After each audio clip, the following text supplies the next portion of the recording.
అపొస్తలునిగా నుండుటకు పిలువబడిన వాడును, దేవుని సువార్త నిమిత్తము ప్రత్యేకింపబడిన వాడునైన పౌలు రోమాలో ఉన్న దేవుని ప్రియులకందరికి అనగా పరిశుద్ధులుగా ఉండుటకు పిలువబడిన వారికి అందరికి వ్రాయినది. శుభమని చెప్పే వ్రాయినది మన తండ్రి అయిన దేవుని నుండి, ప్రభు అయిన యేసుక్రీస్తు నుండి కృపా సమాధానములు మీకు కలుగును గాక. ఆమేన్. దేవునికి స్తోత్రం చెప్తాం. ఈ వాక్యము ద్వారా దేవుడు మనతో మాట్లాడును గాక. ఈ వాక్యములో మనం గమనించినట్లయితే రోమాలో ఉన్న దేవుని సంఘానికి పౌలు భక్తుడు రాసిన లేఖ. ఏమండి? రోమాలో ఉన్న చెప్పాలి దేవుని సంఘానికి. రోమా సంఘం అనే దాని పేరు కాదు. కళ్ళపైకెత్తండి అందరూ కూడా దేవుని స్తోత్రం చెప్పండి. నేను మాట్లాడేటప్పుడు నా వైపు చూడండి అందరూ కూడా. నేను చదవన్నప్పుడు మాత్రమే బైబిల్ అంతా చూడండి. దయచేసి ఆ టైంలోనే ఏదో మీకు బాగా ఖాళీ దొరికినట్టు బైబిల్ మాత్రం చదవద్దు.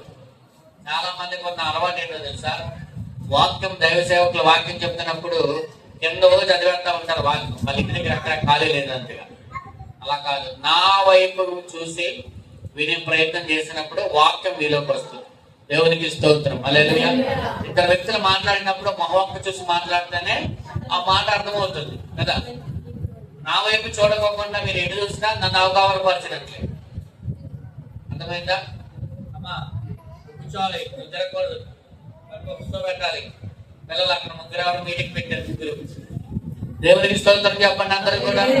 రోమాలో ఉన్న దేవుని సంఘానికి లేఖ రాస్తూ పౌలు భక్తుడు అంటున్నాడు, దేవుడు అక్కడ ఒక మాట మనకి రాయబడిన మాటను మనం గమనిస్తే, యేసుక్రీస్తు యొక్క దాసులను అపోస్తలుగా ఉండుటకు పిలువబడిన వాడను, దేవుని సువార్త నిమిత్తం ప్రత్యేకించబడిన పౌలు రోమాలో ఉన్న దేవుని ప్రియులందరికీ అనగా పరిశుద్ధులుగా ఉండడానికి పిలువబడిన వారికి శుభమని చెప్పి రాయినది. రోమాలో ఉన్న దేవుని సంఘమును ఎలా పిలుస్తున్నాడు పౌలు ఇక్కడ మనం గమనిస్తే, దేవుని ప్రియులందరికీ అనగా పరిశుద్ధులుగా పిలువబడిన వారికి శుభములు. ఇదే మన వాక్యం. ఇలాంటి ధ్యానం. ఎవరికి దేవుడు తన శుభములు ఇస్తాడు? ప్రశ్న. జవాబు ఏంటో తెలుసా? దేవుని ప్రియులకు. ఎవరికండి? దేవుని ప్రియులకు శుభమని చెప్పి రాయినది. దేవునికి స్తోత్రం కలుగునుగా. దేవునికి ప్రియులు, రెండు రకాలైన ప్రియులు ఉన్నారు. నిన్న కూడా ఒక రోజు, నిన్న ఏం రోజు బాగా గుర్తుంది, వ్యాలంటైన్స్ డే రోజు. ఏమండి? ప్రేమికుల రోజు అంట కదా. దానికంటే ఆ రోజు దానికంటే కూడా ఎక్కువగా చాలా మంది చూశారు. దేవుని బిడ్డలు అందరూ కూడా సైనికులు చనిపోయిన దాన్ని ఎక్కువ పెట్టారు. అందరం బట్టి దేవునికి స్తోత్రం. వ్యాలంటైన్స్ డే పెడతారేమని చూసా, కానీ అదికంటే కూడా ఎక్కువ ఏం పెట్టారు? దేవుని ఆ రోజు సైనికులు చనిపోయిన రోజు కింద బ్లాక్ డే కింద పెట్టారు. మన దేశాన్ని ప్రేమించి సైనికులు మన కొరకు ఏం చేశారంటే ప్రాణత్యాగం చేశారు. దేవునికి స్తోత్రం కలుగును. రోమాలో ఉన్న దేవుని ప్రియులకు, అంటే దేవునికి ప్రియులైన వారు ఎవరైతే ఉంటారో, మనుషులకు ప్రియులైన వారు ఉంటారు. మనుషులకి ప్రియమైన వారు ఉంటారు. కానీ ఎవరికి శుభములు అన్నాడు? దేవుని ప్రియులైన వారికి శుభములు అంటాం. శుభం అంటే ఒక ఆశీర్వాదకరమైన మాట. అది చాలా రకాలైన అర్థాలు అందులో ఉన్నాయి. మీకు శుభములు అంటారు అంతే కదా. అంటే మీరు దీవించబడాలని, మీరు ఆశీర్వదించబడాలని చాలా మాటలు అందులో దాగి ఉన్నాయి. అయితే ఈ రోజు మనం నేర్చుకునే మాట ఏంటంటే దేవుని ప్రియులు. చెప్పండి, ఎవరు? మీరు మనుషులకు ప్రియులైన వారుగా ఉన్నారా? చూడండి అమ్మందరూ, మీరు దేవునికి ప్రియులైన వారుగా ఉన్నారా అనేది ఈరోజు మనం నేర్చుకోవాలి. మనుషులకి ఇష్టమైన వారుగా ఉన్నారా? దేవునికి ఇష్టమైన వారుగా ఉన్నారా? దేవుని బిడ్డలు అనబడిన వారు దేవునికి ఇష్టమైన వారుగా ఉన్నప్పుడే ఆయన దేవుళ్ళు పొందుకోగలుగుతాం. హల్లెలూయా. చూడండి, హేగేకి ఎస్తేర్ ఎలా ఉందంటే ఇంపైనదిగా ఉందంట. ఇంపైనదిగా ఉంది కాబట్టే 7 రకాలైన కన్యకలు సిద్ధపరిచాడు. అలాగే కావాల్సినన్ని సిద్ధపరిచాడు. అలాగే ఉండవలసిన ఒక శ్రేష్టమైన స్థానంలో ఉంచాడు. అంటే ఇంపైన వారుగా ఉన్నప్పుడే కదా ఎవరైనా ఏదైనా చేస్తారు. ఒక మనిషికి ఇంకొక మనిషి ఇష్టమైంది అనుకోండి, ఇష్టమైన వ్యక్తి అవ్వచ్చు, లేదా స్త్రీ అవ్వచ్చు, పురుషుడు అవ్వచ్చు, ఇష్టమైన వ్యక్తుల కొరకు ఏదైనా చేయగలుగుతారు. వాస్తవం కాదా చెప్పండి? దేవునికి స్తోత్రం చెప్పండి. చూడండి, పెళ్ళైన కొత్తలో మీరు మీ భర్తలకి అంటే వాళ్ళు ఎంత ఇష్టం అంటే వాళ్ళకి ఏదైనా సరే చేయడానికి ముందుంటారు కదా, ఏదైనా చేస్తారు వాళ్ళ కోసం. అర్ధరాత్రి వచ్చి వండమన్నా వండుతారు. కానీ అదే కొన్ని రోజులకి ఇష్టం తగ్గిపోతే వచ్చేటప్పుడు మీరు కర్రీ పైన తీసుకురండి, నేను ఇప్పుడు వండలేనులే కానీ కర్రీ పైన తీసుకురండి అంటారు. ఇష్టం తగ్గిపోతే ఏమైంది? కష్టంగా ఉంటుంది ఏం చేయడానికి. వాస్తవం అండి అది. కానీ మనుషుల గురించి కాదు ఇక్కడ మనం నేర్చుకోవాల్సింది. మనము మనుషులను సంతోషపెట్టేవారుగా కాక దేవునిని సంతోషపెట్టేవారుగా ఉందముగాక. అలా చేస్తారన్నారు. దేవునికి స్తోత్రం చెప్పండి. మీరు మనుషులకు ఇష్టమైన వారుగా, మనుషులను సంతోషపెట్టేవారుగా, మనుషులకు ప్రియమైన వారుగా మీరు ఉంటే మీ జీవితాల్లో దేవుడు ఏ కార్యం చేయడు. దేవుని బిడ్డలు ఎవరికి సంతోషంగా ఉండాలి? దేవుని బిడ్డలు ఎవరికి ఇష్టమైన వారుగా ఉండాలి? ఎవరికి ప్రియమైన వారుగా ఉండాలి? మరి ఎవరు దేవునికి ప్రియమైన వారుగా ఉంటారంటే అదే వచనంలో ఉంది, దేవుని ప్రియులకు అనగా. ఒక రాయబడ్డ మాట చదవమ్మా. కాల్ చేసామంటే పైకి చదువు.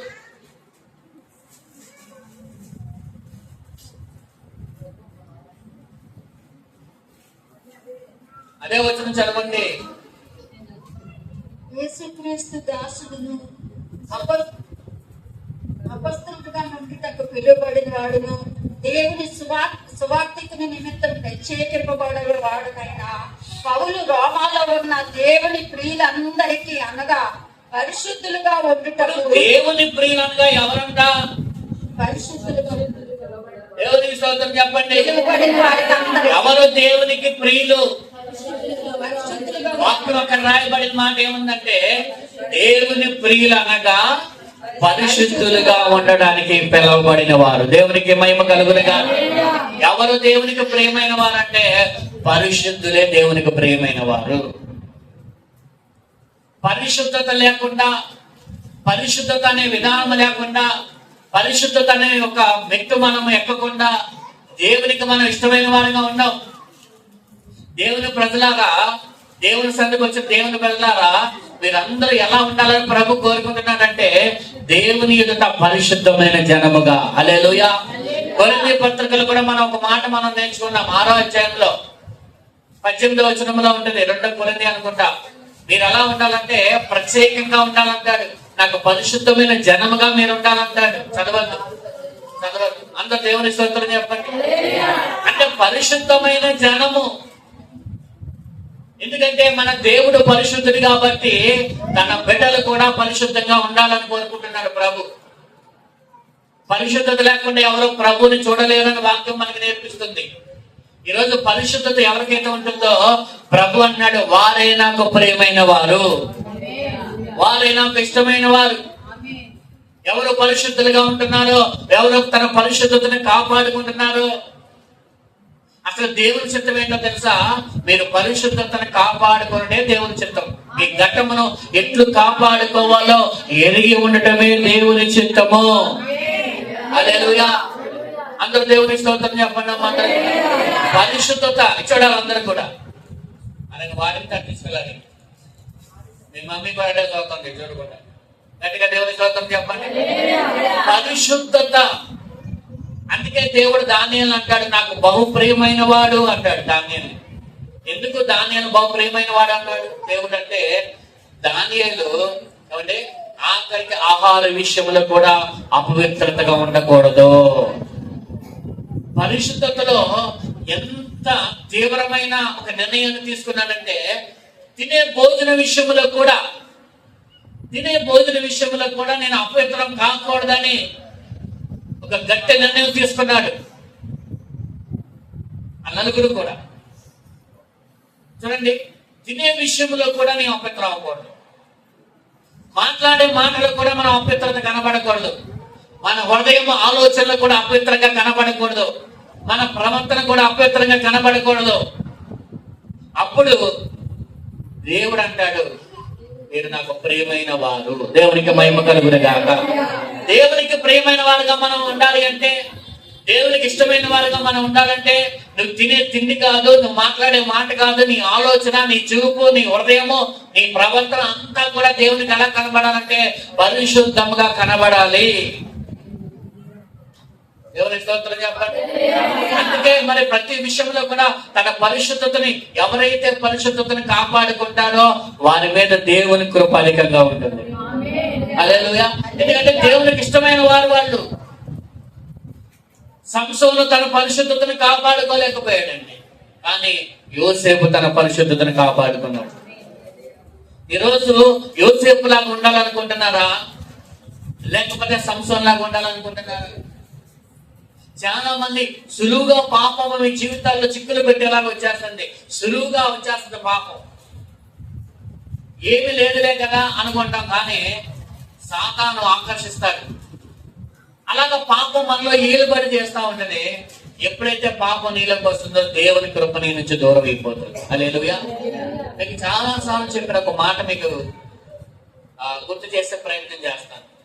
ఇశ్రాయేలు ప్రజలు ఏమంటే, మోయాబు రాజైన బాలాకు ఇశ్రాయేలు ప్రజలను మనం ఓడించలేదని ఒక భయంతో, వాళ్ళకి ఎదురుగా వెళ్తే మనం ఓడిపోతాం కాబట్టి ఒక కుయుక్తి ఆలోచన చేసి బిలాము ప్రవక్త దగ్గరికి వెళ్ళి లంచం ఇచ్చి శపించమని అన్నాడు. కానీ బిలాము ప్రవక్త శపించడానికి వెళ్ళాడు, కానీ చూడండి దేవుడు శపించే వ్యక్తి చేస్తే దీవించేలాగా దేవుడు చేశాడు. హల్లెలూయా. అదే కృప. మిమ్మల్ని నాశనం చేయాలని ఎవరైతే వాళ్ళ ద్వారా దేవుడు దీవించగలిగిన సమర్థుడు. హల్లెలూయా. ఎవరు మీరు నాశనం అయిపోవాలని కోరుకుంటున్నారో వాళ్ళ ద్వారానే దేవుడు మిమ్మల్ని ఆశీర్వదించగలిగిన గొప్ప దేవుడే మనం ఆరాధిస్తున్న దేవుడు. చూడండి, శపించడానికి వెళ్ళాడు కానీ దీవించొచ్చాడు కదా. తర్వాత వాళ్ళు ఎలా ఆలోచన చేశారంటే, మోయాబు స్త్రీలు చాలా అందమైన స్త్రీలు. ఆ స్త్రీల ద్వారా ఇశ్రాయేలు ప్రజలకు పాపం చేసేలా చేసి దేవునికి ఎదుట ఇశ్రాయేలు ప్రజల పాపంలో పడేలా చేశారు. రక్షించవలసిన దేవుడే ఏం చేశాడు తెలుసా? శిక్షించాడు. చూడండి, పరిశుద్ధత ఉన్నంత వరకు ఇశ్రాయేలు ప్రజల చుట్టూ ఏముంది తెలుసా? కృప. దేవుని కాపుదల ఉంది, అలాగే దేవుని కృప ఉంది. దేవుడు వాళ్ళకి తోడుగా ఉన్నాడు. ఎప్పుడైతే వాళ్ళు ఆ పరిశుద్ధతలోంచి బయటికి వచ్చారో, రక్షించవలసిన దేవుడే వారిని సంపాదించాడని చెప్తారు. శిక్షించడం వేరు, సంహరించడం వేరు. దాదాపుగా 20,000 మంది, 25,000 మంది, దాదాపుగా 24,000 మంది చనిపోయారు ఆ రోజు దేవుని ఉగ్రత వల్ల. ఈ వాక్యం మనకు నేర్పించే సత్యం ఏంటో తెలుసా? మీరు పరిశుద్ధతలో ఉన్నంత వరకు కూడా ఎవ్వరు మిమ్మల్ని ఏం చేయలేరు. దేవుని స్తోత్రం చెప్పండి. ఏ శత్రువు మిమ్మల్ని ఎవరు కూడా, ఏ సాతాను మిమ్మల్ని ఎవరు కూడా ఏమీ చేయలేరు. కారణం ఏంటో తెలుసా? మీరు పరిశుద్ధతలో ఉన్నారు కాబట్టి. హల్లెలూయా. సాతాను ఏం చేస్తున్నాడు? మనల్ని ఆ పరిశుద్ధతలోంచి, అందుకే దేవుని యొక్క తిన్నని మార్గంలోంచి ఎట్లయినా మనల్ని ఏం చేయాలని చూస్తాడంట? మన మనస్సులను చెరిపి దేవుని ఎదుట ఉన్న సరళతలో నుంచి మనల్ని ఎలాగైనా తప్పించాలని సాతాను ప్రయత్నిస్తాడని భయపడ్డానని అన్నాడు. హల్లెలూయా. అవ్వని మోసగించినట్లుగా మిమ్మల్ని కూడా మోసగిస్తాడేమో. ఏమండి, ఎట్లయినా సరే దేవుని యొక్క తిన్నని మార్గంలో నుంచి మిమ్మల్ని, సరళతలో నుంచి మిమ్మల్ని తప్పిస్తాడేమో అని భయపడుతున్నాను అంటే, మీ మనసులను చెడగొడతాడంట, మీ మార్గములను తప్పిస్తాడంట. ఎలాగైనా సరే మిమ్మల్ని పాపములో పడేలా చేసి దేవుని కృపకి మిమ్మల్ని దూరం చేయాలన్నదే సాతాను యొక్క ముఖ్య లక్ష్యము. జాగ్రత్తగా వాక్యాన్ని వినండి. దేవునికి స్తోత్రం చెప్పండి. ఎందుకు కృప దూరం అయిపోతుంది? ఎందుకు దేవుని మేలు పొందుకోలేకపోతున్నారు? ఎందుకు శుభకరమైన ఆనవాళ్ళు మన కుటుంబాల్లో కనబడట్లేదు అంటే, ఒకవేళ నీలో సాతాను ఏదైనా ఒక చేదు వేరు నాటాడేమో, లేదా ఒక విష బీజాన్ని నాటాడేమో. అందరూ చూడండి ఒకసారి. ఈరోజు ఒక ఆలోచన చేయాలి. పరిశుద్ధులకు దేవుడు ప్రియమైన వారుగా ఉంచి ఆ ప్రియమైన వారికి శుభవచనాలు దేవుడు మాట్లాడతాడు. హల్లెలూయా. కాబట్టి ప్రియ దేవుని ప్రజలారా, ఈ రోజు మనం ఆలోచన చేయవలసింది ఒకటే, నేను పరిశుద్ధతలోనే ఉన్నానా?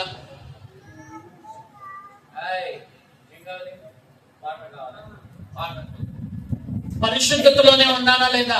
ఈరోజు ఎవరైతే పరిశుద్ధతలో ఉంటారో వారు దేవునికి ప్రియమైన వారుగా ఉన్నారు. హల్లెలూయా. అందుకే అన్నాడు, దేవుని ప్రియులందరికీ అనగా పరిశుద్ధులుగా ఉండడానికి పిలువబడిన వారు. హల్లెలూయా. దేనికి పిలువబడ్డారు మీరందరూ తెలుసా? పరిశుద్ధులుగా ఉండడానికి పిలువబడ్డారు. పరిశుద్ధమైన జనాంగం మీరు. దేవునికి స్తోత్రం కలుగునుగా. హల్లెలూయా. చూడండి, వాక్యంలో 2-3 వచనాలు మీకు చూపిస్తాను. 2-3 వచనాలు మీకు చూపిస్తాను వాక్యంలో వచ్చి.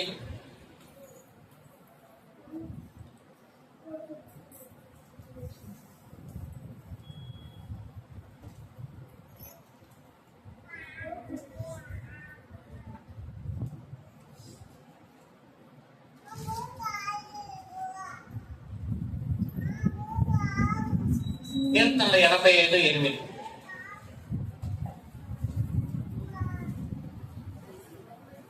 కీర్తనలు 85:8. దేవుడైన యెహోవా సెలవిచ్చు మాటను నేను చెవిని పెట్టేదను. ఆయన తన ప్రజలతోనూ తన భక్తులతోనూ శుభవచనము సెలవిచ్చును. వారు మరలా బుద్ధిహీనులు కాకుందురు గాక. ఏమిస్తాడంట దేవుడు? తన ప్రజలకు దేవుడు ఏమిస్తాడండి? శుభవచనములు. దేవునికి స్తోత్రం కలుగును గాక. రెండోదిగా మనం చూస్తే మనకు చదివంగా ఇంకొక మాట, తిమోతి పత్రిక 1:10 త్వరగా తిమోతి పత్రిక 1:10.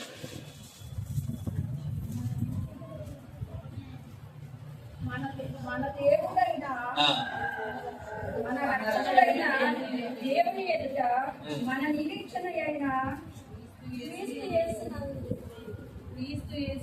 యేసు ఆజ్ఞ ప్రకారం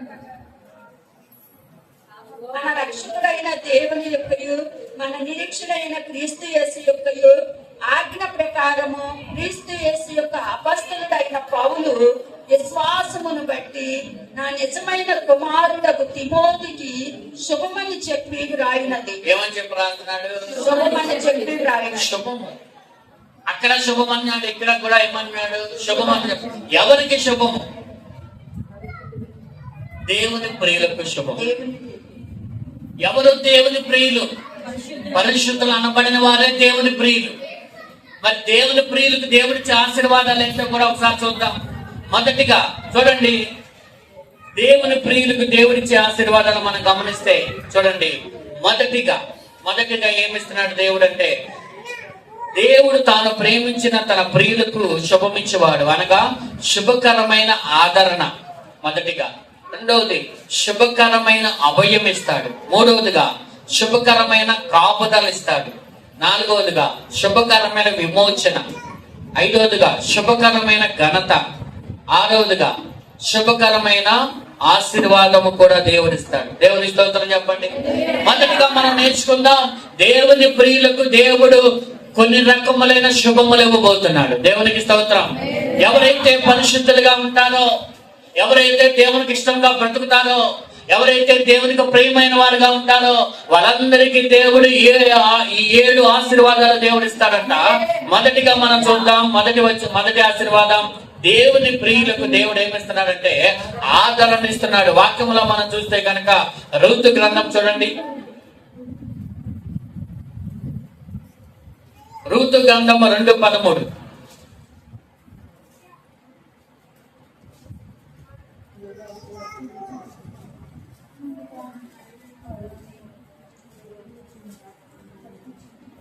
అందుకు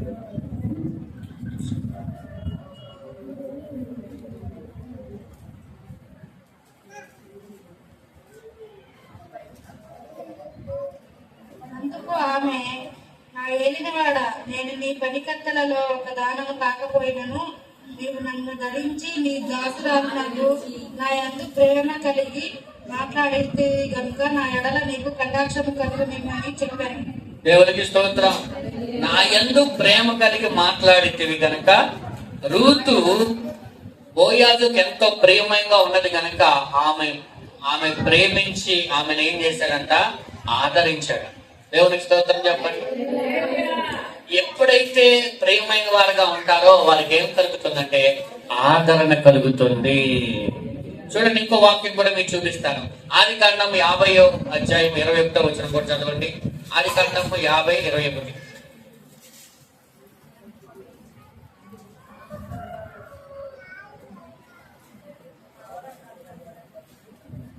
కాబట్టి భయపడకుడి, ఆ, నేను మిమ్మల్ని మీ పిల్లలను పోషించాలని చెప్పి ఆ. వారిని ఆదరించి వారితో ప్రీతిగా మాట్లాడి. చూడండి, యోసేపు ఇక్కడ చూడండి, వాళ్ళ అన్నలతో మాట్లాడుతున్న మాటలు ఏం చెప్తున్నాడు?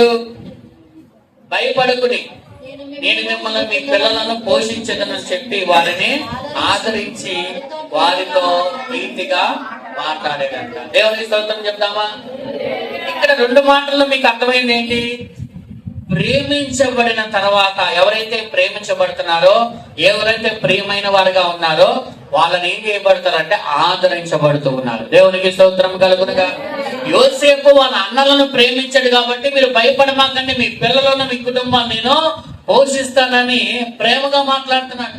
అక్కడ రూతుని కూడా బోయాజు ఎంతగానో ప్రేమించాడు కాబట్టి రూతుని చెప్పండి బోయాజు ఆదరిస్తూ ఉన్నాడు. అలాగైతే ఈ రోజు కనుక దేవుడు మిమ్మల్ని ప్రేమించినట్లయితే, దేవుడికి మీరు ప్రియులైన వారుగా మీరు ఉన్నట్లయితే, దేవుడు మీకు ప్రతి విషయంలోనూ ఆయన ఆదరించేవాడై ఉన్నాడు. దేవునికి స్తోత్రం కలుగు. మీ ప్రతి విషయంలోనూ ఆయన మీకు ఎలా ఉంటాడంటే ఆదరణకరంగా ఉండును గాక. ఏ మనుషుడు కూడా మన శ్రమల్లో మన కష్టాల్లో ఆదరించలేరు. ఎవరు మనల్ని ఓదార్చలేరు. మనల్ని ఓదార్చగలిగిన వారు, మనల్ని ఆదరించగలిగిన వారు ఎవరున్నారంటే ఆయన మన ప్రభు యేసయ్య.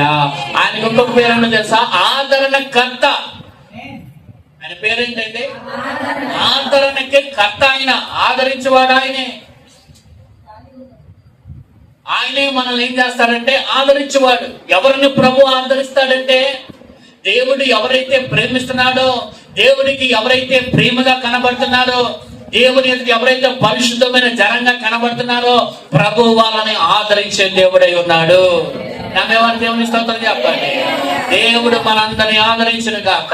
మీ పరిశుద్ధతను మీరు కాపాడుకోండి, దేవుడు ఖచ్చితంగా మిమ్మల్ని ఆదరిస్తాడు. రెండవదిగా చూడండి, రెండవ మాట దానియేలు గ్రంథము 10:18. రెండో మాట, దేవుని ప్రియులకు దేవుడు అభయం ఇస్తూ ఉన్నాడు. చూడండి, దానియేలు గ్రంథము 2:10-18. అతడు మరలా నన్ను ముట్టి నన్ను బలపరిచి నువ్వు బహుప్రియుడవు, భయపడకుము, నీకు శుభమవునుగా. దేవునికి స్తోత్రం కలుగును. ఏంటి రెండవ శుభము? ఆదరణ, అభయం ఇస్తున్నాడు. మొదటిగా ఆదరణ ఇస్తాడు, రెండవదిగా ఏమి ఇస్తున్నాడు? అభయం ఇస్తున్నాడు. ఎందుకంట నువ్వు బహు ప్రియుడవు కనుక. నా విషయం అందరూ కూడా దానియేలు ఎలా ఉన్నాడు దేవుని కంటే చెప్పండి? బహుప్రియుడిగా ఉన్నాడంట. అందుకే నువ్వు భయపడమాకంటున్నాడు. అక్కడ ఒక దర్శనాన్ని, ఒక పరలోక దర్శనాన్ని దానియేలు చూస్తున్నప్పుడు ఆ కొన్ని సందర్భాలను బట్టి దానియేలు బలహీనుడు అయ్యాడని మాట్లాడుతున్నాడు. ఆ బలహీనతల్లో దేవుడు అంటున్నాడు, నువ్వు నాకు బహుప్రియుడు కనుక నువ్వు భయపడమాక, నీకు శుభము కలుగును గాక. హల్లెలూయా.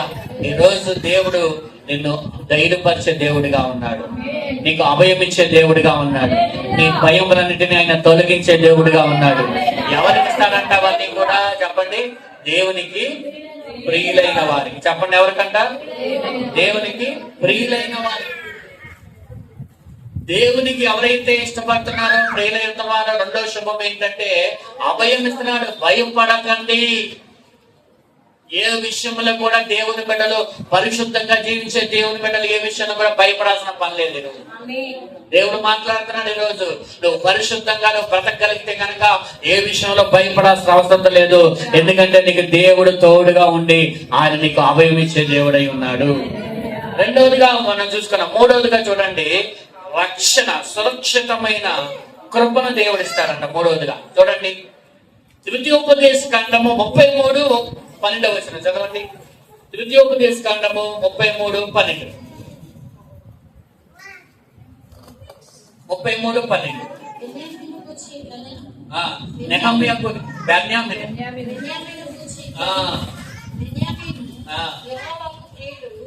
ఆయన యొక్క అతడు సురక్షితంగా నివసించును. దినమెల్లా ఆయన అతనికి ఆశ్రయమగును. ఎప్పుడంట?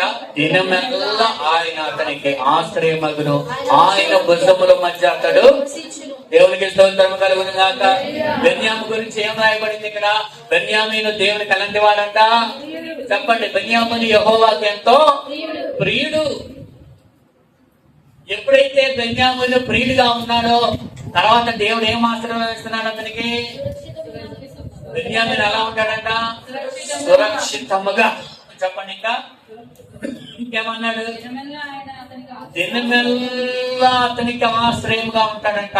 అతని చూడండి, ఆయన భుజముల మధ్య అతడు సురక్షితంగా ఉంటాడు. దేవునికి స్తోత్రము కలుగును గాక. చక్కని మాట కదా. దినమెల్లా దేవుడు మనకు ఆశ్రయముగా ఉంటాడు. హల్లెలూయా. ఒక గంట కాదు, ఒక 2 గంటలు కాదు.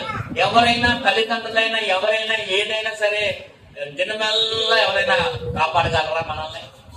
చెప్పండి. ఎవరు కాపాడలేరు. కానీ దినమెల్లా కాపాడగలిగిన వాడు ఎవరంటే యేసయ్య. హల్లెలూయా. బెన్యామీను ఎలా ఉన్నాడంట దేవుని ఎదుట? చెప్పండి. దేవునికి ప్రియమైన వాడిగా ఉన్నాడంట. ఈరోజు నువ్వు కూడా దేవునికి ప్రియమైన వ్యక్తిగా ఉంటే ఆయన నీకు దినమెల్ల ఆశ్రయంగా ఉండును గాక. ఆయన మధ్యలో నువ్వు సురక్షితంగా బ్రతకగలి కృప దేవుడు ఇస్తాడు. హల్లెలూయా. నీ పక్కన 1000 మంది పడినాను చెప్పండి. నీ పక్కన ఎందుకు రాదు నీకు? నువ్వు దేవునికి ప్రియమైన వ్యక్తిగా ఉన్నావు కాబట్టి. చెప్పండి. దేవునికి మీరు ప్రియమైన వారిగా ఉంటే మీరు దేనికి భయపడాల్సిన పని లేదు. ఆయనే దినమెల్లా ఎలా ఉంటాడంటే మనకి ఆశ్రయముగా ఉండను గాక. మీకు, మీ కుటుంబానికి, మీ పిల్లలకి దినమెల్లా దేవుడే ఆశ్రయంగా ఉండును గాక. చెప్పగలరా మీ పక్కన వాళ్ళకి? ఈ రోజు దినమెల్లా దేవుడు మీ కుటుంబాలకి, మీకు ఆశ్రయంగా ఉండును గాక.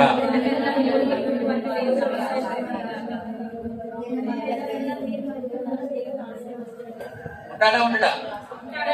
దేవునికి స్తోత్రం కలుగును గాక. 4వ శుభము. 4వ శుభం ఏంటో చూడండి. దేవుని ప్రియులకు కృపా సమాధానములు దేవుడిస్తాడు. ఇందాక మనం చదివే చూడండి, రోమా పత్రిక 1వ అధ్యాయంలో అక్కడ మన తర్వాత మాట మనం చదివితే అర్థమవుతుంది. ఏమిటి?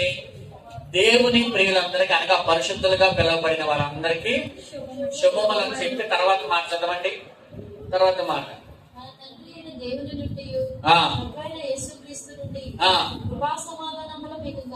దేవునికి స్తోత్రము కలుగును గాక. ఏం కలుగుతాయంట? ఏంట శుభము? కృపా సమాధానం. దేవునికి స్తోత్రము కలుగును.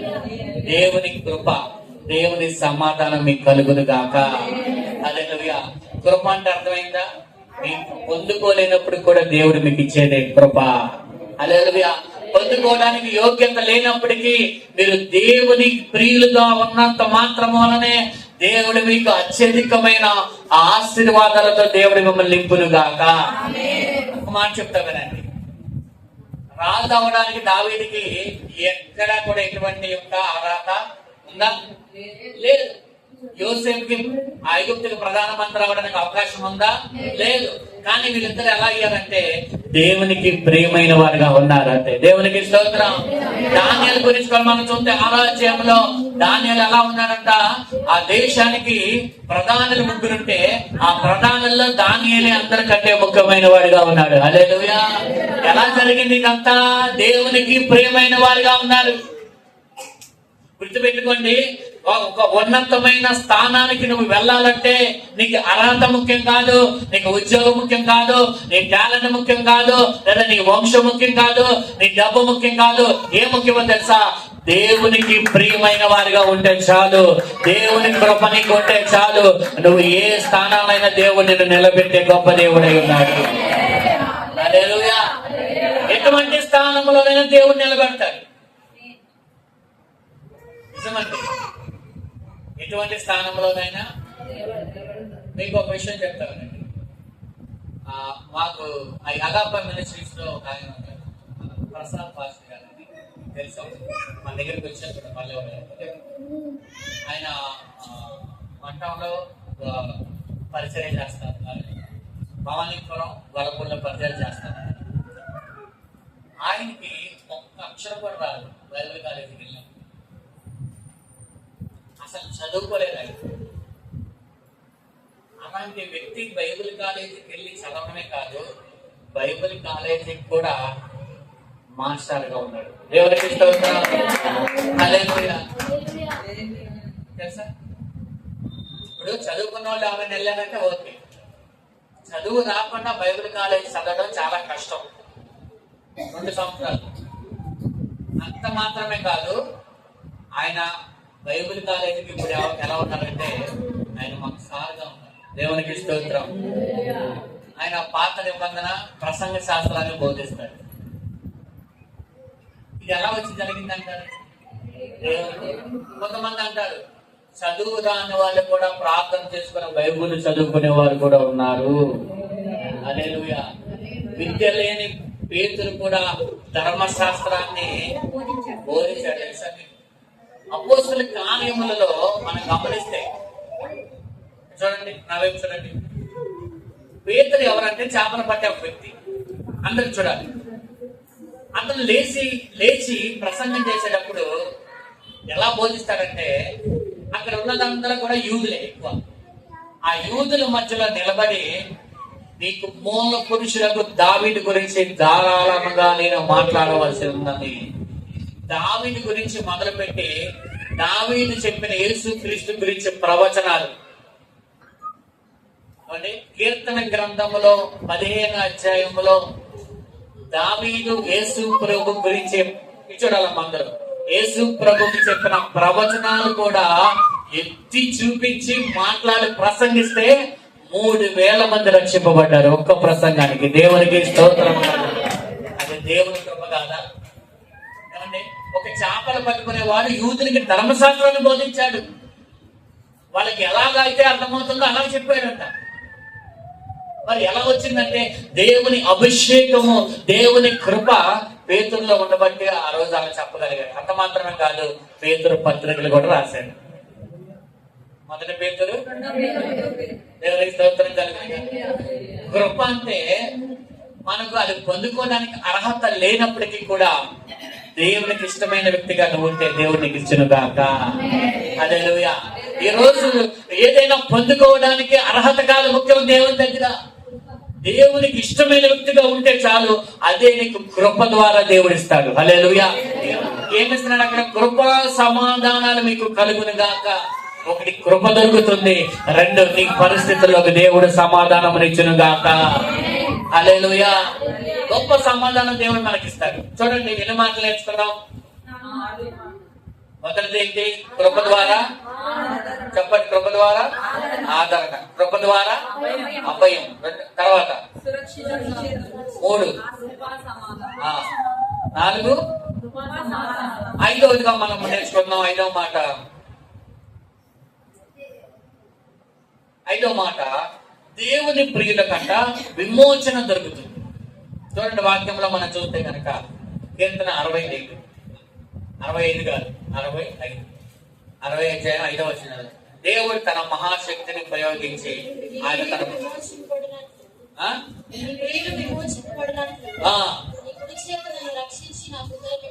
చూడండి, నీ ప్రియులు ఎవరు? అక్కడ ఈ మాట గుర్తుపెట్టుకోండి. నీ ప్రియులు విమోచించబడినట్లు నీ కుడి చేతను నన్ను రక్షించి నాకు ఉత్తరంగము. దేవునికి స్తోత్రం. ఆ కీర్తన కానీ ఉద్దేశాన్ని గమనించారా? దేవుని ప్రియులకు ఏముందంట? విమోచన ఉంది. దేవునికి స్తోత్రం కలుగును. అనేకమైన వాటిలోంచి ప్రభు మిమ్మల్ని విడిపించును గాక. ఈరోజు దేవుని ప్రియులైన పిల్లలారా, దేవుడు మిమ్మల్ని అనేకమైన పరిస్థితుల్లోంచి దేవుడు మిమ్మల్ని విడిపించును గాక. సమయం అయిపోయింది. చివరగా దేవుని ప్రియులకి ఏముందో తెలుసా? ఆశీర్వాదం ఇస్తాడు. ఏమిస్తాడు దేవుడు? చెప్పండి. వాక్యంలోంచి మీకు చూపిస్తాను. దేవుని ప్రియులకు దేవుడు ఎలాంటి ఆశీర్వాదం ఇస్తాడు, ఎలాగిస్తాడు ఆశీర్వాదం. చూడండి, వాక్యంలోంచి చిన్న మాట మీకు చూపిస్తాను. చివరి 7వ చూడండి. ఆదికాండం 27:4. ఆదికాండం 27:4.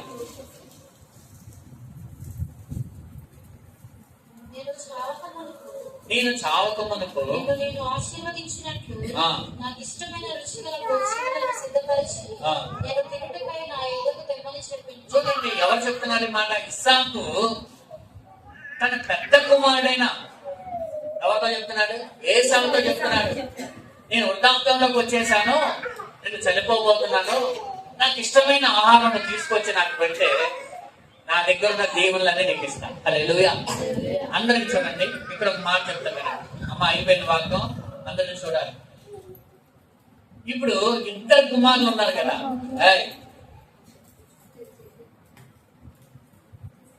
నా వైపు చూడండి, ఒకసారి దేవుని స్తోత్రం చెప్పండి. ఎక్కడికి చెప్తే మిమ్మల్ని అన్న పంపించారు.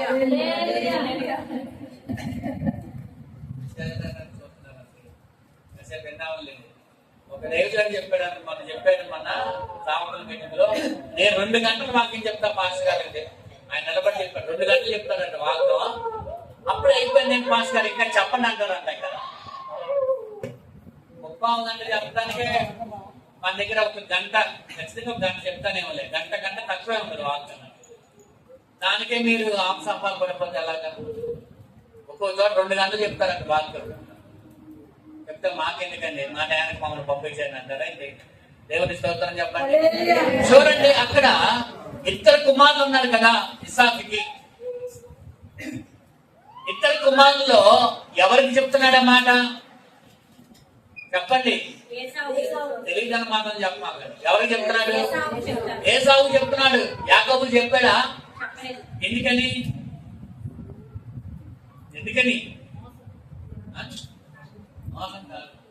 ఏసావు అంటే చెప్పండి ఇష్టం. ఎవరికి ఇష్టం?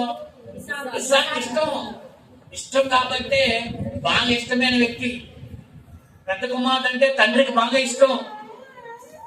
అందుకే ఏం చేస్తాను? అయ్యా నేను చనిపోతున్నాను, నేను చచ్చిపోయే ముందు నువ్వు వెళ్ళి ఏం చేస్తావంటే, నాకు వెళ్ళి అడవికి వెళ్ళి ఒక జంతువుని తీసుకొచ్చి మంచిగా నాకు భోజనం పెట్టు, నేను ఆశీర్వదిస్తా. దేవుడికి స్తోత్రం చెప్పండి. ఇప్పుడు దేవుడికి ఇస్సాకుకి ఏసావు అంటే ఇష్టం కాబట్టే కదా ఆశీర్వాదాలను ఇస్తున్నాడు. అవునా కదా? ఇక్కడ పాయింట్ పట్టుకోవాలి మనం.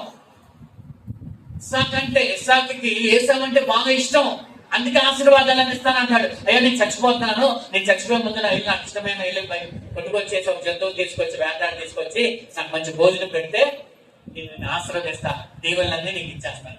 మరి శివుడు ఏమైపోతాడు? అక్కడే కదా మోసం మొదలైంది. అసలు ఎప్పుడైనా గుర్తుపెట్టుకోండి, ఎవరైనా బిడ్డలు ఎవరైనా ఒకలాగే చూడాలి. తల్లికి ఇష్టమైన కుమారుడు చేత ఏం చేసింది? అక్కపు చేత మోసం చేయించింది. అవునా కాదా? అయితే మనం నేర్చుకోవాల్సిన విషయం అది కాదు, ఇష్టమైన వారికి దీవెనలు ఇస్తాడు దేవుడు. హల్లెలూయా. ఎందుకంటే కుమారుడు బాగా ప్రేమిస్తున్నాడు ఇస్సాకు.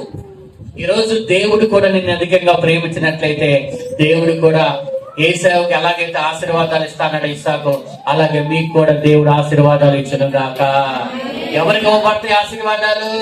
దేవుడు ఎవరైతే ప్రేమిస్తాడో, దేవుడు ఎవరిని ప్రేమిస్తాడు? దేవుడికి ఇష్టమైన బ్రతుకు ఎవరైతే బ్రతుకుతారో, దేవుడికి ఎవరైతే పరిశుద్ధంగా బ్రతుకుతారో వాళ్ళందరికీ దేవుడు ఆశీర్వాదాలు ఇస్తాడు. హల్లెలూయా.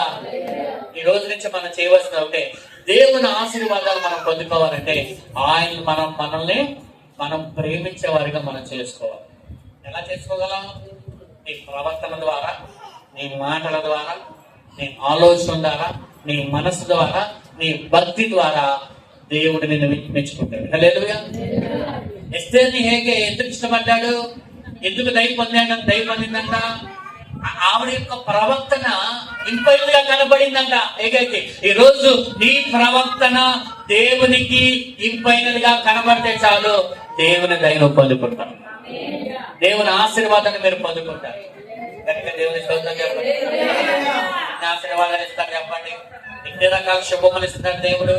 7 రకాలు. 1 చెప్పండి, ఆదరణ. 2, 3 సురక్షిత. 4 కృపా సమానం. 5 విమోచన. 6 7 ఆశీర్వాదం. దేవుని స్తోత్రం చెప్పండి. ఈ 7 ఆశీర్వాదాన్ని దేవుడు ఎవరికి ఇస్తున్నాడు చెప్పండి? దేవుని ప్రియులైన వారికి, అనగా పరిశుద్ధులుగా ఉండడానికి పిలువబడిన వారికి. గుర్తుపెట్టుకోండి, ఈ వాక్యాన్ని మీరు కనుక పాటిస్తే 7 రకాలైన ఆశీర్వాదాలు దేవుడు మీకు ఇచ్చిన కాక.